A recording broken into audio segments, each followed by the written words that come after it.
Kama we ni mwizi, sitangojea wakuchome. Wacha nikuchome mwenyewe. It has been said. Hapo ukivuka, bro. There's a day my son went into the kitchen, picked all the sufurias, weka hapo chini. Mimi nilikuwa ready kuwa baba. Ding ding ding ding ding ding ding ding ding. These are drum set. So when I had drum set, and for me I'm a musician, I said, hey, my son is becoming creative. What apiga tu zote. Shika. Daryl, what's wrong with you? Sasa watu wanalala unapiga kelele. I slapped that boy 3 times. But before the father was like, "Nipatie mtoto wangu. I want my child. Please give me my child." Go back to their level. And then there are things they do, and if you do not put yourself, if you don't introspect, you might harm this child. Hi guys, we are the Collins, and we are the Kofeles. Welcome to Tender Beginnings. So today we are talking about parenting and how has it changed us and our relationship. Us as husband and wife, and as Shifra and Jen, how has it affected us? Collins, Have you been changed? Was there a difference? yeah, I think it's important to mention we are parents. Yes, they're parents to two boys. 2 boys, yeah. Handsome boys. We are parents to one handsome boy. For now. For now. Yeah, in the meantime. He's the acting last born. For now, watch atumie your time. Has it changed you? Me? As Collins, Masumba. Yeah, I think I would say in my former life, I had not seen myself as a parent. I'm one person who lives a day at a time. So definitely I was seeing myself getting a better half when God decides. But I was not thinking so much about the children bit. I've not had an opportunity to interact so much with children so young before me becoming a parent. So there was a lot of adjusting that had to come with this. Also considering how I was brought up, I had a very tough dad. I always say, apart from the height, I think this guy was built for military. So I was, that kind of raising where your father walks through this door, you walk out through the other door, So some of these things, you carry them not knowing, okay? The experiences you had as a child. But having Rewell has given me a chance to rewrite fatherhood story. Yeah, I think I would start it there. Nice. I think, yes, there has been a lot of changes in terms of patience. When you don't have a child, you're dealing with your husband, and you talk about things, you reason them out together. But when a child comes in, now you have to kind of go back to childhood, like go back to their level. And then there are things they do, and if you do not put yourself, if you don't introspect, you might harm this child without knowing. Because I feel like when Rewell came, there are some things that were tested. Patience. Yeah, how patient you were, how tolerant you were. Because the other day, Rewell got a whole tray of eggs. Yes. Whole tray of eggs. Uh-huh. And he was trying to bounce them. Whoa. One by one. They were not bouncing. So this one feels it tries to bounce the other one. They were not bouncing. So he bounced the whole tray of eggs. So you can imagine, after like 5 minutes of silence, and you get to the kitchen and all the eggs were bounced and popped. I think there's something she's mentioning.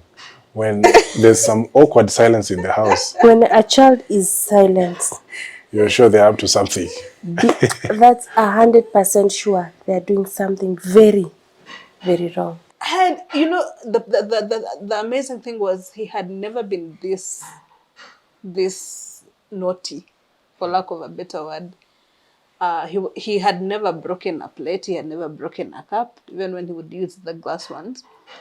But for that day, I think in his mind he was thinking these must be balls of some kind. Yeah. And there are so many here. So Today's my what day. a better Experiment.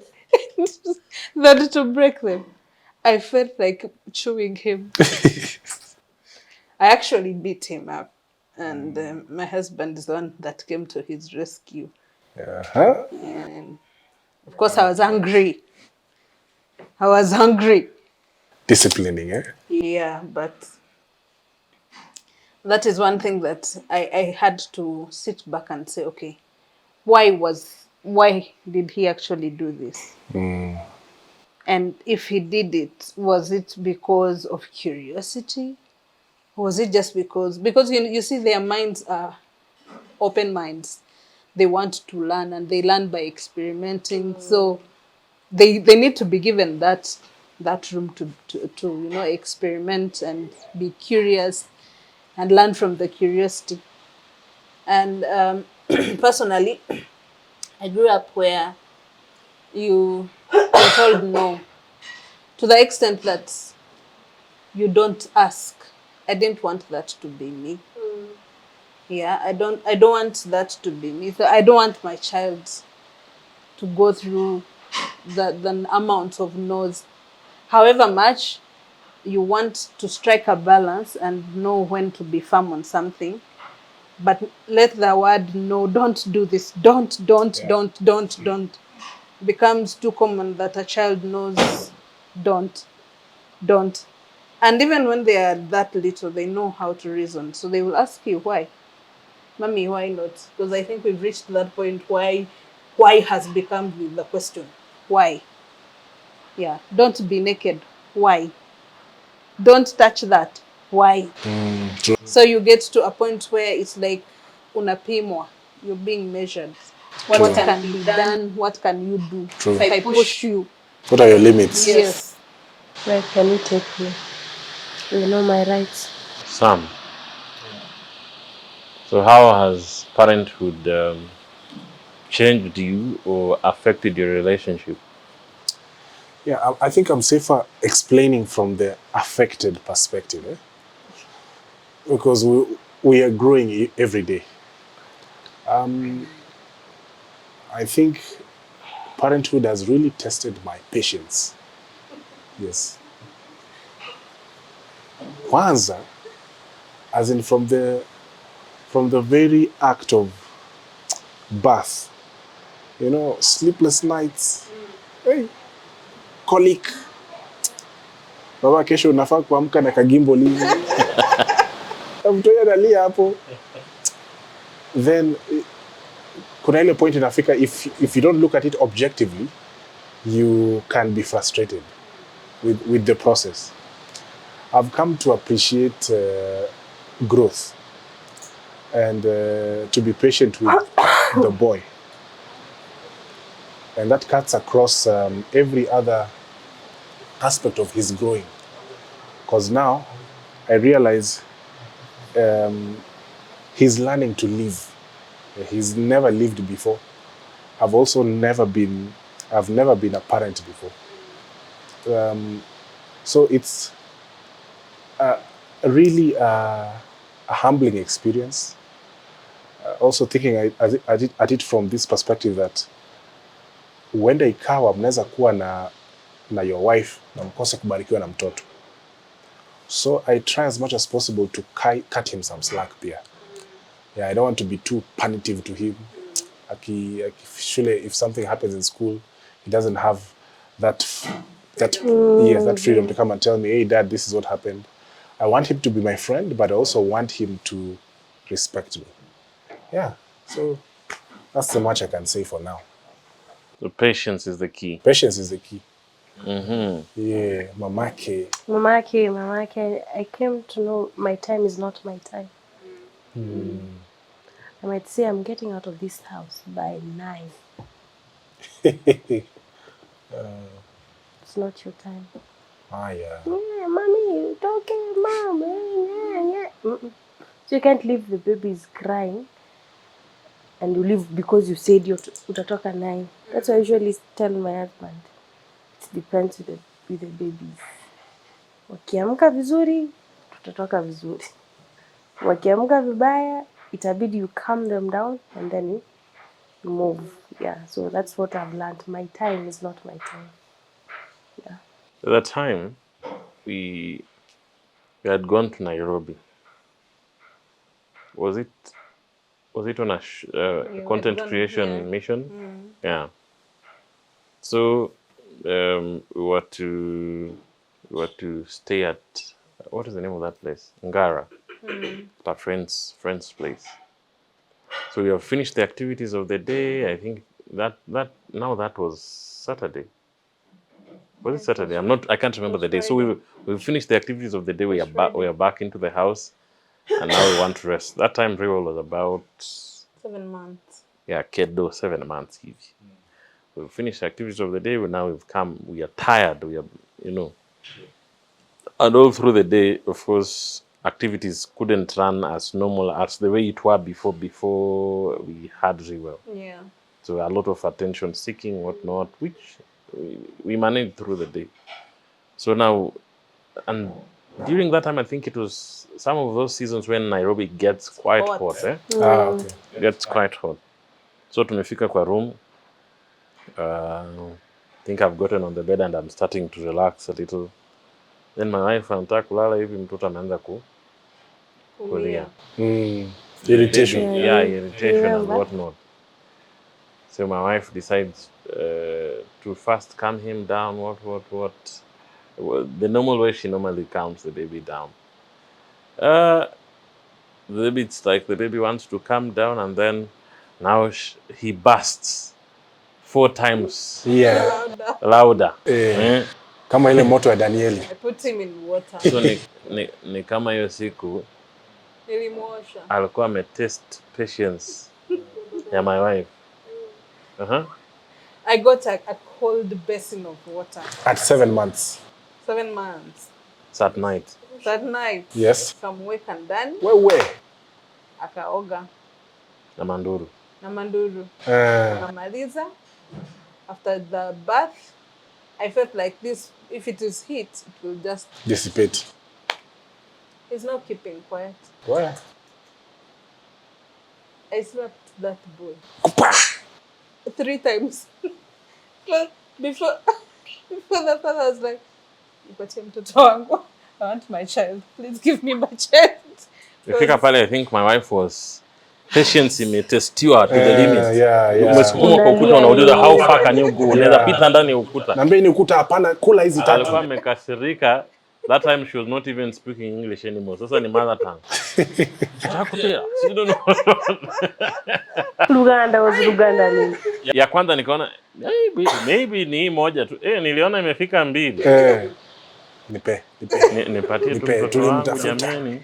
And apparently after he took him up,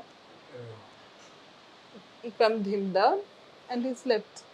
I remember that time we were coming from Naivasha with Vicky. We remember Nduru wenye alitoa venye tulifika. I'm like, guy, we were in the car vizuri, tumefika vizuri. Tumefika kwa nyumba, wewe, like si That's the last one. Nikaona hapa. Nazomisa. I took the baby to the auntie. Kaambia saidia tu hapa. Because at times you get frustrated. You're frustrated, you're like, what am I not doing? Utaki kunyonya. Because at that time actually nilimuuliza, I was Yes. asking really. A 7 months baby. Yeah, I Who was doesn't know what asking a him, language is? I have But breastfed you, I've changed your diaper, I have, Nimekunyonyesha. yeah. What do you want? What is it that you want from me? Let me give you another case study. Our firstborn son, I think kama alikuwa ameenda sana, he was about 7 months pia hata yeye. 7 months I think, or 6 months.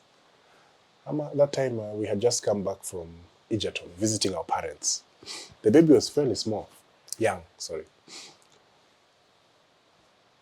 Amenyonyeshwa. Oshwa. Safi, Diaper kwa sawa. very clean. Amefanywa hadi massage. Hadi nimemfanyia massage. As always. Na unajua tukimfanyia hivyo expect anafanya tu ni kulala. na medosi. This time round amesema mtaki kitawaramba wasi. Alikuwa analia. Colic nini tumempa ile Tulikuwa na grip water. Grip water, sijui nini baba what. All Kuna those zingine variations. zote mpaka kutafuta hapa health good life. The most expensive one nasema ndio itawaka.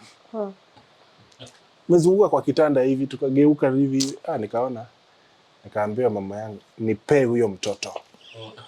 Give me this bundle of joy. Vile ulipea huyo, lakini sasa mimi sikuwa naipokea kwa uzuri. Kuna kumchapa. Nikamchukua hivi, nikaenda naye nikamwambia Daryl, shike hivi. Daryl, What's wrong with you? What's wrong with you? Sasa watu wanalala unapiga kelele. Now later in life ndo nakuja najiuliza what was I doing? Alimshika hivi. Daryl, what's wrong with you? I'm like, funny thing, the boy alikuwa ananiangalia na akanyamaza. True, alilala. Now the next day, the grandfather aliamka asubuhi akajipeleka chemist, akaleta dawa, akasema naona mnaumia sana usiku, acha mtoto hivi, hata ya kulala. Kumbe ilikuwa inamuaffect pia.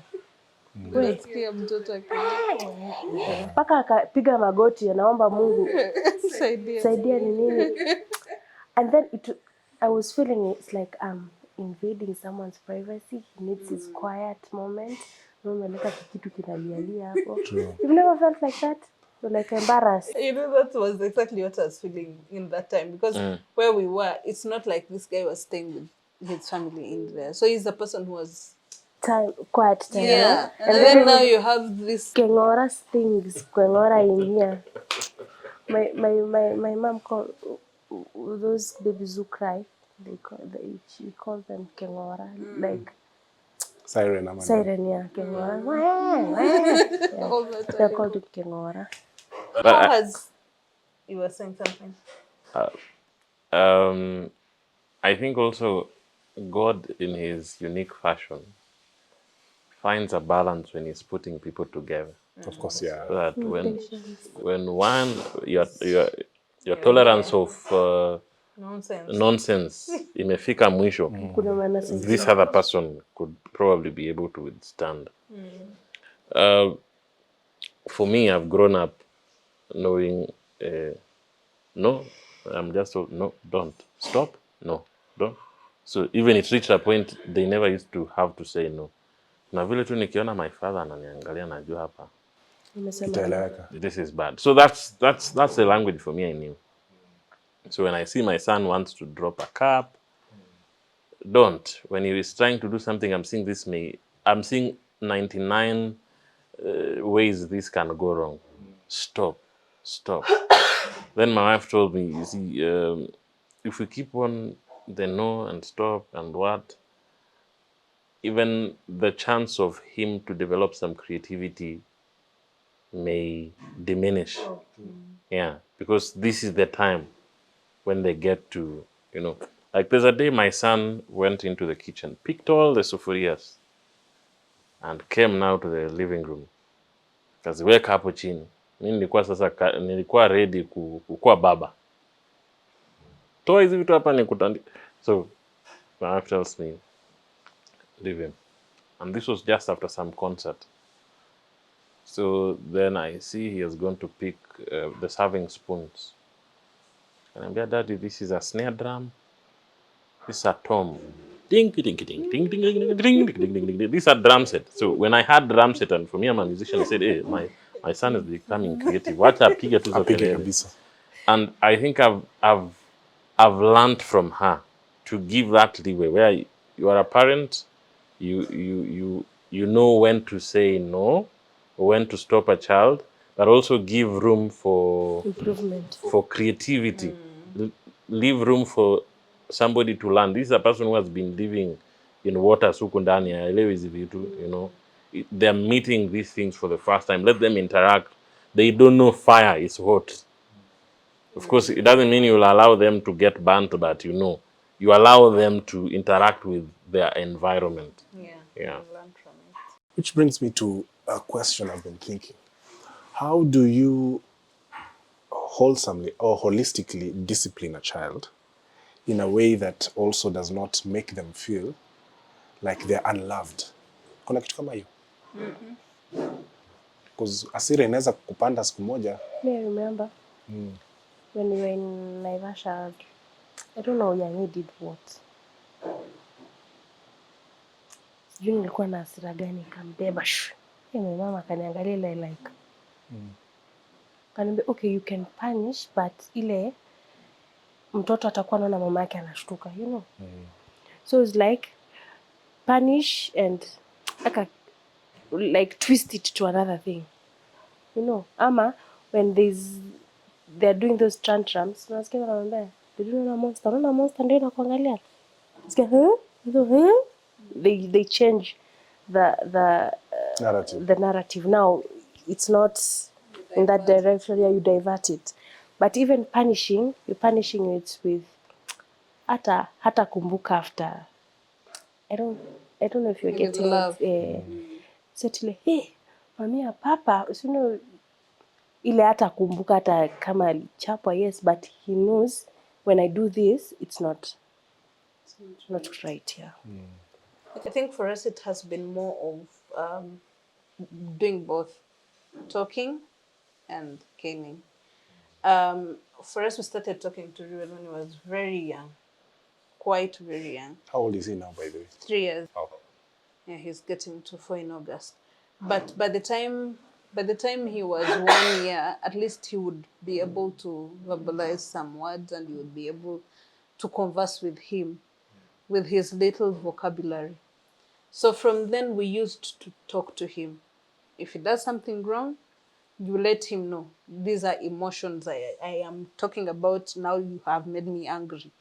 This you have done wrong. This you have done right. If it is punishing you, if it is caning you, I'm going to cane you. You know why I'm caning you? Because of this and this and this. And letting them say, why? Why am I punishing you? Letting them repeat. Yes. Why am I beating you? Yeah. I'm not beating you because I hate you Yeah. or I have a grudge about you. Actually, Riel usually asks me, Mommy, are you grumpy? Are you grumpy about me? You know, to make sure that it's not him, it is where he has gone wrong. Yeah. So you see, that brings, they feel safe. Even when you're punishing them, they feel safe. They can be able to come and tell you, I'm sorry. And also letting them know that there are things that they need to learn to do as early as when they are, hapa chini. Saying, I'm sorry. Being truthful about things they have done. If you've done something wrong, I don't want to hear it from another person. Come and tell mommy, come and tell daddy, this is what I've done, this is what I've done. And you see, with time, of course, they don't learn it pap, but with time, if they continue learning from you doing that, and also you as a parent, being able to acknowledge. Because there are those moments where you find you've punished a child, but they are not actually the ones that were at fault. So what do you do? Because you're a parent, you just, leave it at, no, come to their level and also tell them, I am sorry. I did this. I thought you were going to do this. It really will tell you, Mommy, that was not good. It was not good. I didn't do it. So it gives them a safe space for them to be able to communicate. Yeah, that's very right. And I think being a parent has shown me you can come from 0 to 100 in seconds. Not necessarily just in terms of anger, but even what you're expecting from the child. In 1 minute, we're in the room together with Rewell. And then the other second, I'm hearing sound coming from up. And I check outside the window, the guy is on On top top of of the a tank. tank. Daddy, I'm up here. Can you see Can me? you see me? I look cool. Another time, the guy gets into our bedroom, then gets into the washroom And looks himself. and locks it. Good. That's Daryl. And that's the time he could not talk very well. Yeah, he was around 1 year and Mama. some 2 years. Mama. Almost 2 years. No, I was locked. The main door and the door to the what? To the Let's say, just say kitchen. Eh? kitchen. The one, not kitchen. Sitting. Alijifungia sitting. Eh, So the mlango, the main, and the nini ya kwenda the other part. So no one can access him from outside, and from inside. inside. The aunt was in the kitchen, so alifungiwa kwa kitchen. When wako nje, now he was drinking his milk. Remember, mlango, mlango. And then he sat down and watched Cocomelon. They stayed there for like 4 hours. Neighbors, "Hey, open the door. Open the door. true. For 4 hours. That we had to break the door. Ndio ifunguliwe. They're like, I tell you. So did you do? Were Another- you mad when you found him? When you found him pia akiwa huko juu kwa tank na ulishamkataza probably ama amejifungia? Okay, I was Scared. angry, but most especially scared. scared. Yeah, Yeah, Because I you're was thinking scared. about everything true. that can go wrong. Because you can shout and then you're like, Yeah. ashtuke anguke. So like, So I went There's a time slowly. when another time actually he did the very first time he did that we were together. The other time he did it, and me and Hates I don't like Hates. So ako tu uko juu, I'm like, Rewell, please calm down. kono mami. I calm down. No, it is fun, mommy. It is fun. I can see the whole world. I'm like, please calm down. Hey, that thing can be traumatizing. Hey, me can call even the OCS of the area. Because you can't shout there. Because when you shout, they can start having tantrums and then they fall. Another Emergency. time, Rewell decides to. We've cooked food nicely, everybody has eaten, but he decides to eat the food that the cat was eating. Yeah. Cat No. food. Another time, this time we were really broke. That's about the time sugar had, skyrocketed. So the guy comes to the room. Mommy, I've made something nice. Made honey. I've made honey. So looking at what he's having, the cup that he had of milk, but now you can no longer see the milk. You can it's a see top layer. you can see like three quarter, just past 3/4 is sugar, and then there's a thin white layer on top. So he had put a cup of sugar in half a cup of milk. Very good. They had made honey. So I have realized you may need, and I think with time, God molds you to try and be better as a parent, because when these things happen again or some which are similar, your reaction may not be the same like Yeah, the the very first one. the very fast one. So you need to be open to those situations where things escalate from 0 To 100. to 100. Yeah. Yeah. I Me think as you, remember our young we used to, you put food on the plate, he doesn't want it from the plate. Pause on the from the Oh, yeah. table, There was a time sure, and he comfortably eats. So leave him. yeah. I think it's just a stage. Yeah, it's the stage. And as he was speaking, something came into my mind. You know, sometimes as probably in life, I'm just trying to think, there's a point where our parents also get to be young. And and the kids get to take care of the parents towards old age. Yeah. I think that's a discussion I'd really be interested to have with aged parents. Because I'm trying to imagine you're also living your life and you also want to manage your parents. Now you know they're dependents. They're like also kids. That's some form of parenthood. I'd be interested to consider. Because now in our setting, we don't have old homes. Unlike the US and other places. But anyway. Sorry? I see it with my dad and my grandfather. Nkisi, najua leo sijakula nyama. So in short, nyama tuma pesa ya nyama. Do something. Ama unajua leo sijaona samaki. Nasikia kichwa inaniuma sana, samaki sijapata sana. So and you like, have to send. My dad even can borrow. Yeah, you have to. You will borrow. Otherwise, hiyo simu haitaacha kuringa. What I've learned is kids are very observant and they learn more through what they see, they experience you doing than how you talk to them. You know, you give them all those sorts of talks. The actions that you do, even if they don't respond to them, just know they are watching every day. Yeah. And now that you're talking about,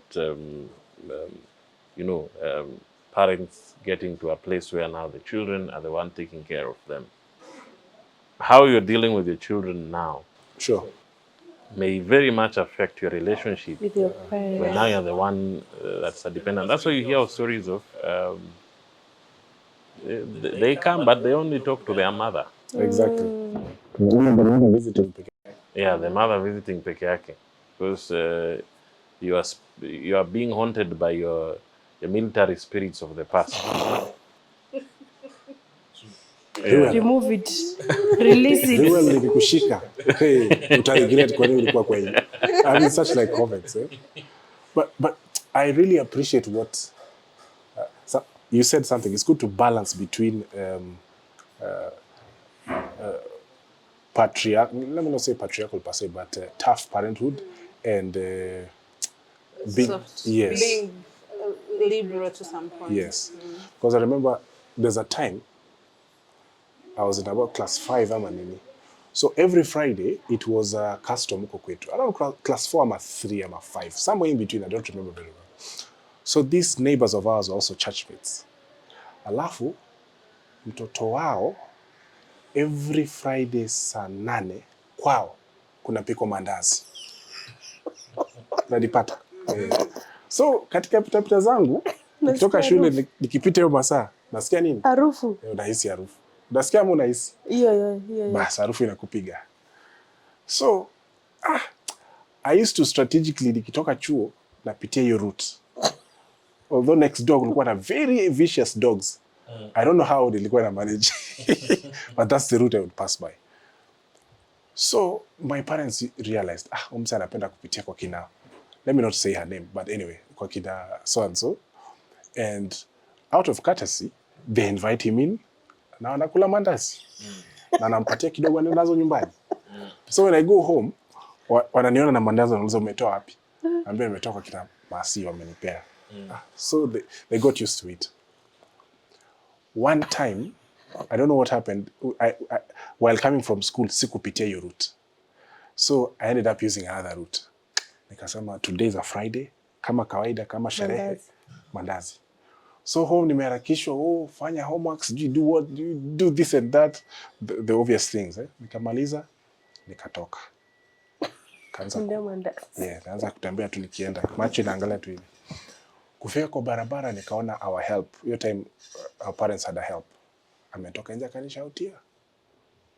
Sami, kwa naitwa hivyo. Nikageuka, kafanywa hivi. So I went back, akaniambia unaitwa. Unajua ukisikianga hivyo ukiwa mtoto. Nikunoma. Nikubaya. So mimi nimeambiwa nikae nifanye vitu fulani na fulani. I've not done those things. Nimeitwa, nimeingia ndani. My mom sits me down. My mom. She asks me, where are you going? I'm telling her I'm going to kwa kina Masi. She knows where I'm going and why, but she's just asking me, mbona unaenda kwa kina Masi? Naenda kwa Salimia. See, we are meeting with them tomorrow in church. And naenda tu kwa Salimia. Mimi naendea mandazi. My parents knows naendea mandazi, lakini mdomo yangu imwambii. My mom told me, now fanya hivi. If you want to live kwa kina Masi, kuishi kwa kina Masi, nimekupatia ruhusa. Toka uende. Kijana ni nani? Kulikuwa paper bag imeitwa sijui PIL. PIL. A big one, a green one. Nikachukua nikaenda nikaweka nguo 2 3 doli. Nikatoka. Amepatiwa ruhusa. Unaenda kuishi kwa kina Masi. Amepatiwa ruhusa. Amepatiwa ruhusa. Nimepewa ruhusa. Kuna mandazi. Nilifika kwa gate hivi nirudishwa. Waambia kuja hapa. Waambia kwenu kama kupiku mandazi tulia. Kama hakuna mandazi tunakaa hivyo. Umesikia? Mimi nalia. Ikabidi nimetolewa hiyo story ya mandazi na kiboko kwa akili. Because sikuwa nasikia. But nilikuwa nimepewa ruhusa niende wapi? Kina Masi. Innocently you are going to kina Masi. I'm really trying to look at this position as a parent now. Naona, have my parents did they play it the best way out? As in, did it play out the best way? Ama what would be the best approach to it? What would you have done? It can be a tricky situation, especially if you have to repeat yourself over and over again. Now your parents are nice. Me, my parents wakisikia umeenda mahali. Na there is chakula involved. True. That very day. Hata hiyo mandazi nimekuja nayo. Rudisha. Narudi nayo. Bado niambia rudisha hata mimi ningeambia. What happened the other time? Nyinyi mlikuwa mmeiba mkate? Sisi tuliibanga mkate. Na sasa tuliiba kwetu. Si ati ilikuwa kwa neighbor. Dada amenunua mkate. Akaleta kwa nyumba.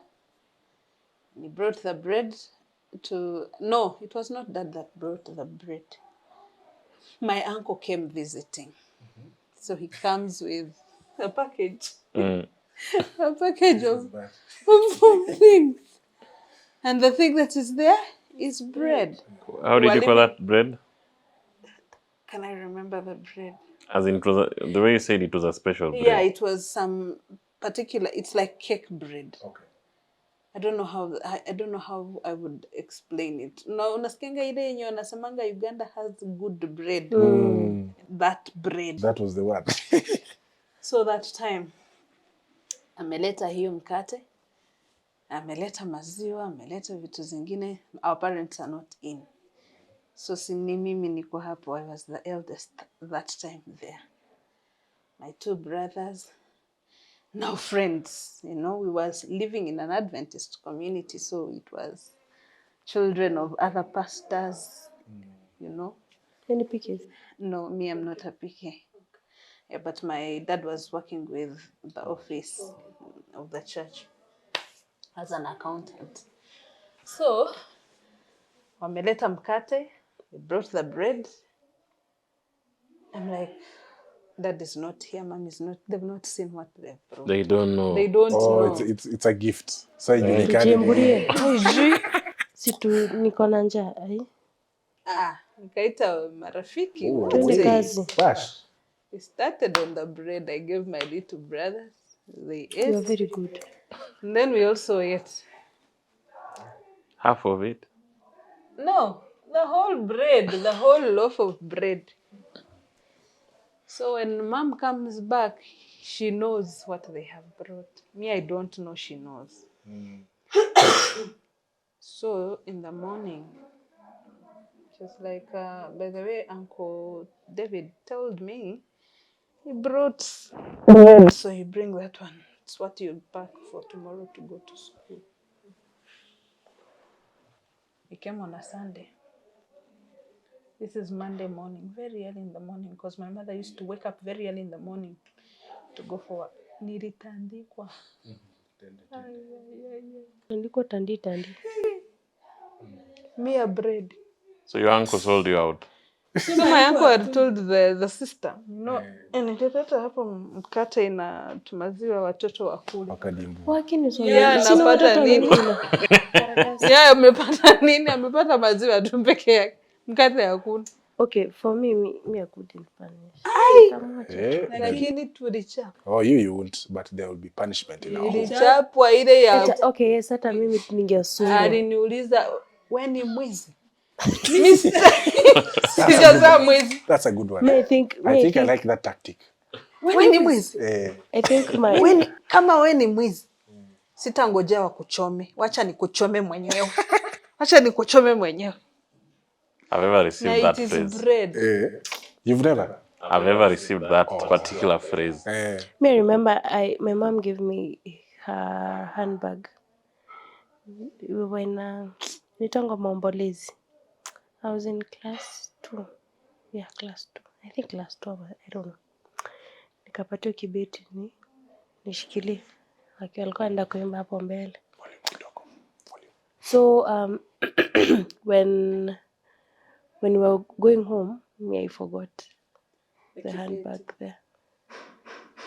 Shoo nyumbani. I think my mom was inaitwa kunipima ama tukafika nyumbani, Jane, where's my bag? Mom, hukubeba? Kauzwa. Mwizi. Najiuliza ama nakuuliza wewe? Niko wapi bag yangu? Mom, si nilikupatia ukaenda kuiba. Sasa naanza kutafuta story. Nikaambia kesho. Nilipatiwa before nilale, nataka hiyo handbag hapa. Your time it's 7 p.m. Ushaipiga hesabu venye utaenda kwa hiyo maombolezi? Before alale, hiyo bag ikuwe hapo. Imagine. Nilishukua na torture. I didn't sleep. Kila nikaambia my brothers, niliacha bag ya mami. Haya, utawekwa. Si ikafika time ya kulala. Nikaona tumela. Nikaambia kesho by 5 hiyo bag ikuwe hapa. So I'm like 5. Nitatoka hapa saa ngapi? Nitaenda huko saa ngapi? I'm like ningekuwa na phone ama nitume mtu ende. Niko like I don't have any means of going there. So in the morning ndo ananitolea bag kwa sitting room. Alikuwa nayo? Si ndio. Sijui alifichia wapi, but up to date hiyo kitu ilini torture sana. So actually I think So she was trying to teach you responsibility. Yes, be responsible. By the way, in every talk that my dad or my mom gives you, this Kenge should be responsible. Should be a responsible woman. Should be a responsible. Up to date. That's the second name. Responsible. Responsible. I think reflecting on your childhood, which sometimes we rarely do as parents, would possibly be one thing that would help you become a better parent. Because it will remind you that these are children. And when you see your actions as a child, that's when you'll realize sometimes it's not that they've just decided to be cheeky, it's just part of being children. So you learn where to draw that thin line of being stern and also helping them grow. There are some things you can overlook. It's not every time that the solution is punishing the child or caning the child. There's a time I started feeling like Riwel is defiant. He's defiant and he's getting to a place where he's almost becoming cane proof. Yeah. Mechapa mtoto anakuangalia tu hivi macho kavu. Mtoto hajafika miaka 3. Kuangalia tu hivi. Na kama indeed he has done the mistake, he will not cry. The only time he will cry is when he's been accused. You've accused him wrongly. Nikaona hapa tumeanza kwenda pabaya bwana. Yenyi kiboko haimove huyu mtoto. And talking about kiboko, of course we're in Africa, that happens. So You know, there's in a family they say kuna ule parent mwenye ni soft spot, then kuna ule mwenye disciplinarian. On your side, Who is the disciplinarian? how was it then? Is it the same now?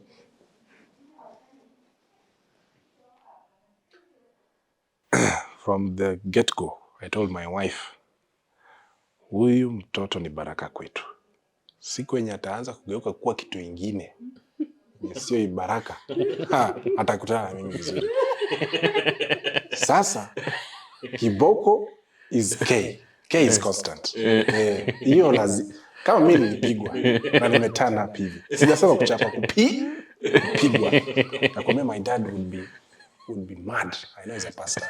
Hi dad. He would be mad. Mpaka siku nyingine tulikuwa wakubwa. So mimi nilikuwa naona imefika point. Yeah, sasa tuanza kunegotiate. Yes, tuseme tu next time usirudie, sawa? Kumbe sisi kwake hatujapita hapo. Tuliitwa one by one. Unafinywa. Tumeshindwa kutumia words. Tunasema unafinywa. Alafu mnaitwa wote pamoja sasa. So mlikuwa mnaniona aje? Mlikuwa mnaniona aje? Huyu anapigwa yake ukiona hapo. Pita nini? Mpaka kuna siku aliinua hivi stool hivi. Akaambia sijui mzee niseme hii hapa. Alitoka 0 to 100. When you going, you get. So mimi wanasema I would rather we raise up our son the right way, having exhausted all the acceptable forms of disciplining a child, kuliko nianza kuregret in future. Why didn't I do it? Kumdekeza. So sometimes what I try, I remove myself from the mistake. I just want to see the mistake, kutoa tu hiyo mistake kwa nyuma yake. So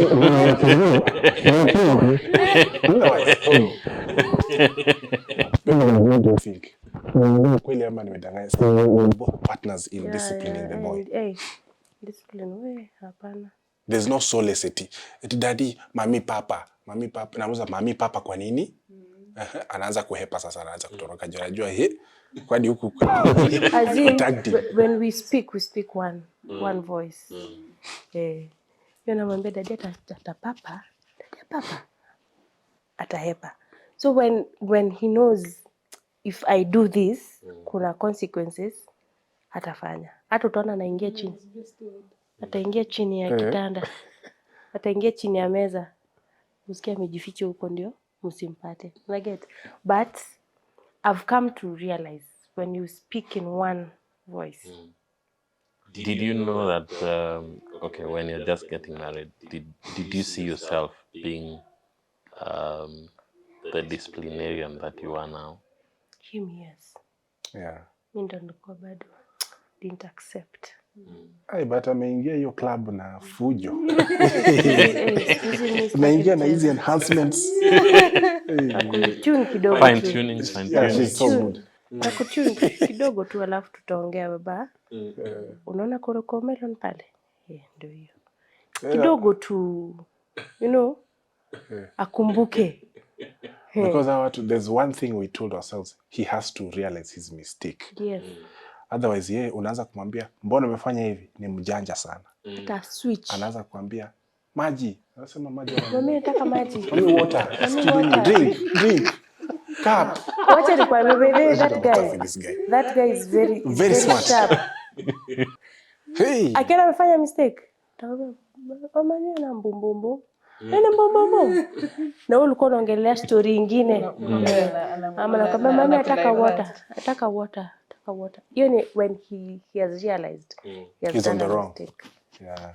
Sasa hiyo maneno to spend, nataka to deal nayo then. When we got married, I was convinced I was not going to be a disciplinarian. Yeah, because I still had the flashbacks of my childhood, which, in as much as I can say it helped me, probably I felt it would have been done differently. I still have that trauma. Okay. Yes. Which to me, I feel even affects how you turn up to be as an adult. True. Your True. temperaments, True. your how you deal with things, your self-esteem. Yeah, so some of those things. So I was convinced I was not going to be part of that WhatsApp group. I even told my wife, Mimi, eh, I don't think see, why do we chapa? Why do we chapa mtoto? So you can just talk and things become fine. yeah, but I think slowly I've realized you cannot take a backbench position Of course. as a parent if you intend to Raise. have a child or raise a child that you'll be proud of even when they will leave your hands. True. True. Yeah, because in as much as I have some trauma, because according to me it was excess when I was a child, I know where my parents sit. They could be proud of the person They are they very. raised. They are you know? very. Yes. Actually, I remember when I was that time we were having our wedding a weeks too. Me, I went to my mom and my dad. Told them, okay, dad, mom, asanteni kwa ile viboko mlinipatia. Then I went and told them, asante kwa zile viboko zilinipatia. Ndio imenifikisha where I am right now. Otherwise ningekuwa nimewatandikia hapa watoto 10 mnalea. That firmness that I know from my parents, nikifanya ujinga, my friend, utalala mochari. I know. Kuna ujinga up to right venye I'm big hivi. Kuna vitu zenye siwezi fanya. So, kuna hiyo boundary, you know, it has been set. Hapo ukivuka, bro, chagua where you are going. Yeah. I love that about parenting. Unajua dada akisema no ni no. Akisema yes, hakuna kunego. So even as probably we bring this to an end, I know some of you are watching young parents like ourselves, some soon to be parents, and some of you are masters at this. Yeah, please tell us in the comment section, how has parenthood affected your relationship as a couple? From the time you have for each other to intimacy, because these are some of the things we would want to deeply get into, the real conversations. I know, definitely it has. If it has affected us, I'm sure it has affected some of you out there. So ponder on this even as we look forward to seeing you on our next episode. Please make sure you subscribe to this channel. Follow us on TikTok. We have the Kofeles right here. And the Collins. And the Collins. Over here. And this is The tender beginnings.